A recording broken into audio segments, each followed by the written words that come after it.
Let me take you back to when I was in college. Flipping through Business Week and the New York Times, I came across a story about a CEO, William C. Norris of Control Data, a $6 billion company at the time, who talked about achieving social justice through profitable business. That stopped me in my tracks. How does that work? Social justice and business? I had to know more. What did that look like? How does it work? At the time, I was deeply involved in social change. I worked in energy research and promotion. I helped stop a freeway that was going to tear up neighborhoods. I chaired a nonprofit board at the time that focused on urban food production and energy conservation. In fact, I helped manage our large acreage of community gardens that we started on the very land where Scuttle Freeway was planned. One day I led my board members on a tour of Control Data's vast rooftop solar array, their hydroponics production, and their state-of-the-art online computer learning center. What happened next surprised me. An unsolicited job offer. I accepted. Later I learned that Norris personally had to approve the hires in our division, and despite my education and experience, what tipped the scales in my favor? The fact that I grew up on a farm just like him.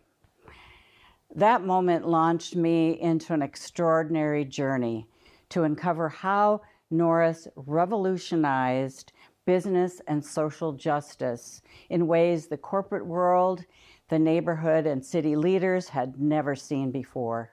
Control Data built the world's largest, fastest computers in the 1960s and into the 70s. It blasted past the size, speed, applications of computers. It shattered the limits of what computers could be. Norris believed that the key to solving major societal challenges was not just philanthropy, it was business itself. And he said, I quote, "Social injustice can be traced to a lack of a job. Pretty damn hard to deny. That isn't stated fairly well," he said. "A decent job, a quality job, one that a family can live on." And he wasn't just talking, he was acting. After the riots of the late 1960s, at the same time he's building these large computers, Norris made a radical move. While other companies fled to the suburbs, Norris made manufacturing plants and business incubators right in the inner city. In fact, in many inner cities and underprivileged areas. I did travel to many of those areas and talked with Control Data leaders, city and neighborhood leaders, and residents. Several years ago, I talked with Curtis, a former gang member, who at 21 years old boarded his first airplane with city and neighborhood leaders to convince Norris that the West Parkside neighborhood in Philadelphia was the place to invest. They prevailed. And it's important to note that Control Data saw these neighborhoods not as liabilities, but as assets. Instead of seeing abandoned railroad yards and gang territories, Norris saw an industrial park in the making. He proved that social progress and business success were not opposing forces, they were inseparable. Norris's legacy inspired me to write the book, Rebel with a Cause, How Bill Norris Added Social Justice to the Bottom Line. I had worked for the company, of course, and I interviewed him close to 100 times and interviewed many of his colleagues, critics, friends, and family, and traveled to many of his appearances around the country and a trade mission to Russia during Perestroika. In the process, I also developed the R.E.B.E.L framework. It's an acronym for a step-by-step guide for businesses looking to drive social justice through sustainable growth. So let's start with R. Revolutionize norms. Challenge outdated business practices. Push boundaries. Think beyond quarterly earnings. Norris innovated in technology. He innovated in how business should engage with society. He was an early proponent of AI, robotics, IoT, and 3D printing. But his boldest moves were still in people-centered investments. One great example is in riot-torn North Minneapolis, Control Data built a manufacturing plant. The company knew most applicants would have no manufacturing experience. No problem. The application was postcard size. They built training programs from the ground up. They addressed childcare challenges by building a state-of-the-art daycare center, a child learning center from infant to 13 years old.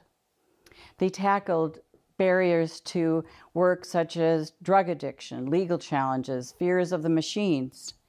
Because when business sees people as the real investment, profit follows. Now let's go to the first E in R.E.B.E.L. Embrace pluralism. Diversity isn't a checkbox, it's a business advantage.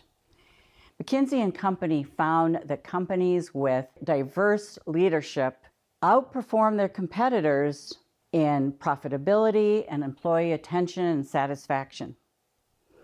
When Norris traded with Russia and Eastern Europe in the 70s and 80s, Wall Street scoffed and government frowned.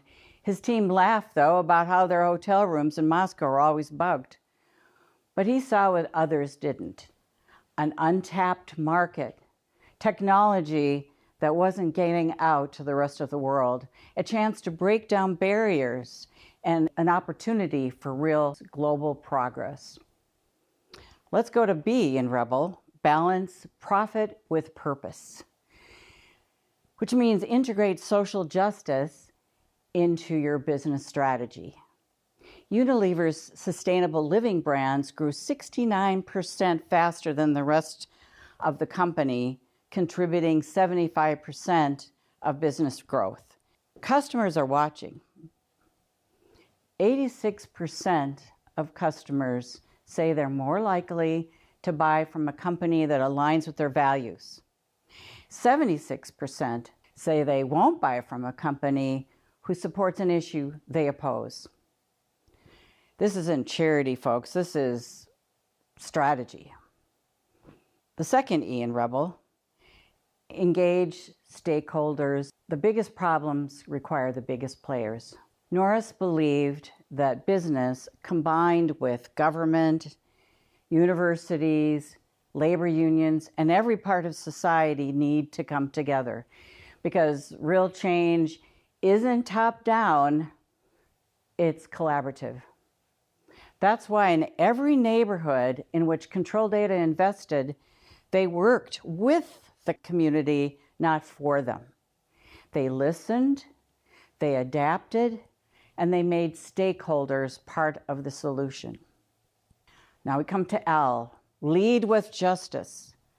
Leadership isn't about titles, it's about decisions. Are you challenging the status quo? Are you integrating social impact into your core business strategy? Take action. Conduct a business-wide audit. Or another one, identify outdated practices, address gaps, commit to change, not compliance. As Norris put it, Hal, business needs to be reminded that the fundamental reason for its existence is to deliver the goods and services. Profits are essential, but society may decide that business itself is not essential unless it becomes more responsive to society's real needs. It is time that business responds. In their book, The Big Boys, Ralph Nader and William Taylor once called Norris a revolutionary without a movement. Well, that was then. This is now. We have the tools, the data, the business case, the customer demand. It's time to build the movement where business drives social justice, not just as an afterthought, but as its most valuable strategy. So let's again ask ourselves, are you revolutionizing outdated norms? Are you embracing diversity of thought and leadership? Are you balancing profit with purpose? Are you engaging all stakeholders in your impact? And are you leading, not following, when it comes to justice? Because business as usual is no longer enough.